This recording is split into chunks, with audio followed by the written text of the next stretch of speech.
Everyone in the studio came with a partner, with family, with someone by their side.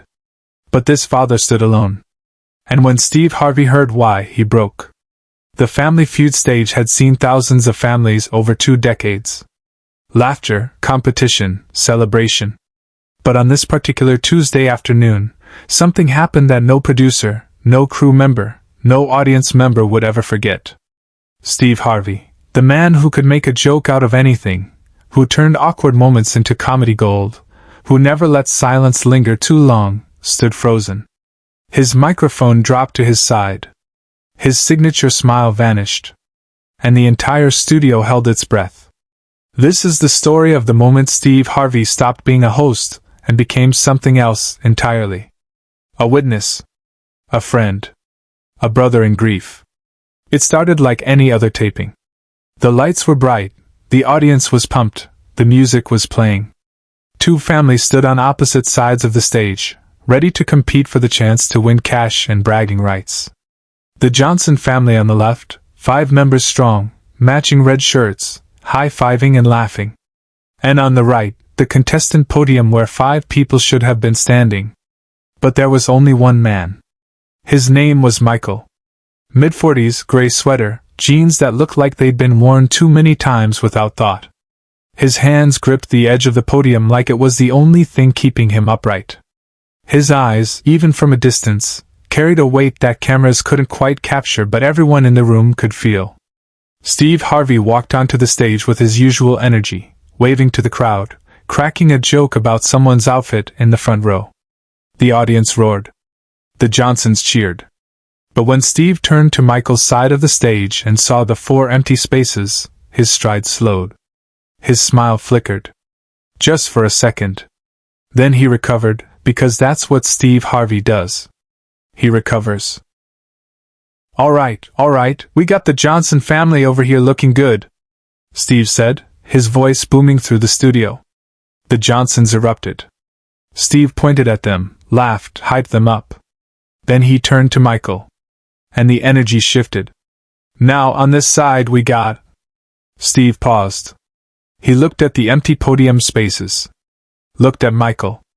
Looked back at the spaces. We got... Where's your family, man?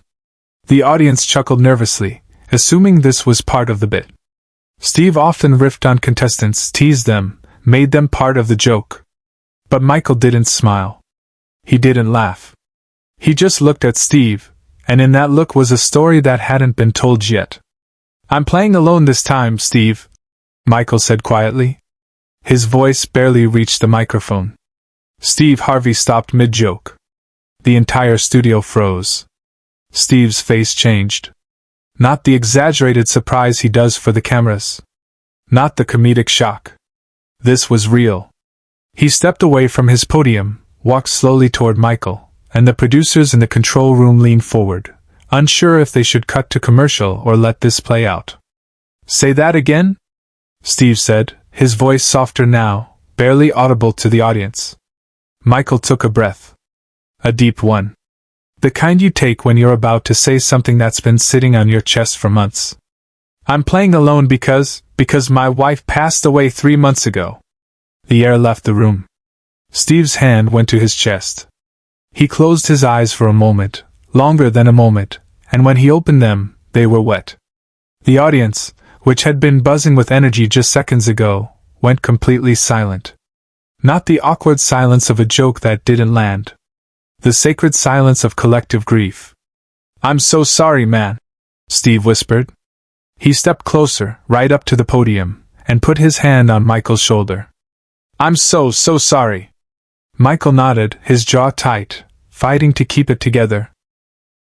She loved this show, he said, his voice breaking. We watched it every night. Every single night. She'd yell at the TV, laugh at your jokes, get mad when people gave dumb answers. A small, pained smile crossed his face. She always said, one day, Michael, we're going to be on that show. We're going to win. And I promised her we would. Steve's grip on Michael's shoulder tightened. He wasn't hosting anymore. He was just a man, standing with another man, carrying a grief too big for words. So you're here for her, Steve said. It wasn't a question. I'm here for her, Michael confirmed. I couldn't let her down. Even now. Subscribe and leave a comment, because the most powerful part of this story is still ahead. The producers were frantically talking in Steve's earpiece, telling him to move forward, to start the game, to keep the energy up. But Steve reached up, pulled the earpiece out, and set it on the podium. He wasn't listening to anyone but Michael now. You got kids? Steve asked. 2, Michael said. A boy and a girl. 12 and 9. They're with my mom today. I didn't think I could bring them here. Not yet. It's too soon. Steve nodded, his eyes never leaving Michael's face. What was her name? Sarah. Sarah, Steve repeated, letting the name sit in the air. Tell me about Sarah. And Michael did. Right there, on national television, in front of hundreds of people and millions who would eventually watch, Michael talked about his wife. How she made pancakes shaped like animals every Saturday. How she sang off-key in the car and didn't care who heard. How she fought cancer for 2 years with a smile on her face, cracking jokes even in the hospital, even when the nurses cried more than she did. She made everyone around her better, Michael said. She made me better. And now she's gone, and I don't know how to be better without her. Steve Harvey, the man who had hosted thousands of episodes, who had seen every kind of family, every kind of story, could not speak. His throat closed. His eyes filled. He pulled Michael into a hug, right there on stage, and the audience, unable to hold it any longer, began to cry. Not politely. Not quietly. Openly. Fully. The Johnson family, Steve's competitors, stepped off their podium and walked across the stage. All 5 of them. They stood next to Michael, and one by one they hugged him. A grandmother, a teenage girl, a father, a mother, a young boy. Strangers an hour ago. Family now. Behind the scenes, Steve made a decision that defied every producer's expectation. He turned to the audience, wiping his face with the back of his hand, and said, "We're not playing this game today." The audience gasped. The crew looked at each other in confusion. The producers tried to get Steve's attention, but he wasn't looking at them. "No," Steve continued. "We're not playing. Because this man doesn't need a game show. He needs us. He needs to know he's not alone." Steve turned back to Michael. "You came here for Sarah. You kept your promise. And I want you to know something, brother. She's proud of you. She's watching. And she sees you fighting. She sees you standing. She sees you loving those kids even when it hurts." Michael's face crumpled. He covered it with his hands, and his shoulders shook. Steve held him, and the Johnsons held him, and the audience stood, every single person, and applauded. Not for a winner. For a survivor. Steve reached into his jacket pocket and pulled out a folded piece of paper. "I want to give you something," he said. He unfolded it. It was a card, handwritten. "I wrote this for you just now, backstage, while you were getting ready. I didn't know your story yet, but something told me you needed to hear this." He read it aloud, his voice steady now, strong. "Grief is love with no place to go. But it doesn't mean the love is gone. It just means you carry it differently now. You carry it in your heart, in your kids, in the promises you keep. And every time you stand up, even when you want to fall, you honor her. Every time you smile, even when it hurts, you honor her. Every time you show up, like you did today, you honor her. And that, my brother, is the most powerful love there is." Michael took the card with trembling hands. He looked at it, then at Steve, and whispered, "Thank you?" "No," Steve said, shaking his head. "Thank you for reminding all of us what love really looks like. But this is the moment no one in the studio, and no one watching at home, ever saw coming." Steve turned to the audience and said, "I need something from y'all." The audience leaned in. "I need you to make some noise for Sarah. I need you to celebrate her. I need you to let Michael know that his wife's love, her memory, her spirit, it's alive in this room right now. And the audience erupted. Not just applause. Cheers. Shouts. A standing ovation that went on for minutes. People were crying, laughing, holding each other. The Johnsons started chanting Sarah's name. Sarah. Sarah. Sarah. And the whole studio joined in. Michael stood there, tears streaming down his face, and for the first time since his wife died, he smiled. Not a sad smile. A real one. A grateful one. Steve took off his jacket. The navy blue suit jacket he wore in every episode, the one that had become part of his signature look. He draped it over Michael's shoulders. You wear this today, Steve said. You wear it like the champion you are. Because that's what you are, man. A champion. Not because you won a game. Because you didn't give up. Because you're still here. Because you're still fighting. Michael pulled the jacket tight around himself, and it was like armor. Like proof that he wasn't alone. The episode never aired the way it was supposed to. Instead, the network released a special segment, a behind-the-scenes look at what happened that day. It went viral within hours. Millions of views. Thousands of comments from people sharing their own stories of loss, of grief, of love that doesn't end just because life does. Steve Harvey talked about that day in interviews for years afterward. He said it changed him. That it reminded him why he does what he does. Not for the laughs, not for the ratings. For the people. For the moments when entertainment becomes something bigger. Something sacred. Michael kept the jacket. He framed the card. And every year on his wife's birthday, he takes his kids to the place where they scattered her ashes, and he reads them Steve's words. Grief is love with no place to go.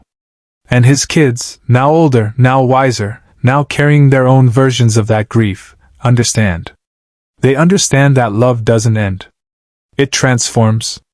It becomes the promises we keep, the memories we honor, the way we show up even when it's hard. The jacket hangs in Michael's living room now, in a glass case, with a photo of Sarah next to it. And when people ask about it, he tells them the story. The story of the day he went on Family Feud alone. The day Steve Harvey stopped the show. The day a room full of strangers became family. 3 years later, Michael received a call from Steve's production team. They wanted to do a follow-up. To see how he was doing. To see how the kids were doing. Michael agreed, and when he walked back onto that stage, Steve was waiting for him. Same suit. Same smile. But different eyes. Eyes that remembered. How you doing, brother? Steve asked, and they embraced like old friends. I'm standing, Michael said. Some days are harder than others. But I'm standing. That's all we can do, Steve replied. Stand. Show up. Keep the promise. Michael brought his kids this time. The 12-year-old was now 15. The 9-year-old was 12. They wore matching shirts that said "For Mom" on the back. And when Steve saw them, he knelt down to their level, looked them in the eyes, and said, Your mama was special. And you know how I know? Because she raised a man who didn't quit. And she raised 2 kids who are brave enough to come back here and honor her memory. The daughter, shy at first, reached into her backpack and pulled out the framed card Steve had written. We read this every night, she said softly. It helps. Steve's voice cracked. You keep reading it, baby. You keep reading it. The son, older now, more aware of what they'd lost, looked at Steve and asked, Do you still think about that day? Steve nodded. Every single day. Your dad changed me. He showed me what real strength looks like. And I carry that with me everywhere I go. The Family Feud team presented Michael with something unexpected. A scholarship fund had been established in Sarah's name, funded by viewers who had seen the original segment. Thousands of dollars. Enough to help both kids go to college. Enough to honor Sarah's dream of giving her children a future. Michael couldn't speak. He just held his kids, and they cried together. Not sad tears this time. Grateful ones. Because that's what love does. It doesn't disappear. It multiplies. It spreads. It reaches across stages and screens and into the hearts of people who need to know they're not alone. Steve Harvey once said in an interview, "I've hosted a lot of shows. I've met a lot of people. But Michael, man, he taught me something I'll never forget. He taught me that showing up is the bravest thing you can do. And sometimes, the greatest victory isn't winning. It's just not quitting." That jacket, that card, that moment, that scholarship, they're more than memories now. They're proof. Proof that even in the deepest grief, even in the loneliest moments, love finds a way. Love shows up. Love doesn't quit. And neither did Michael. Share this story.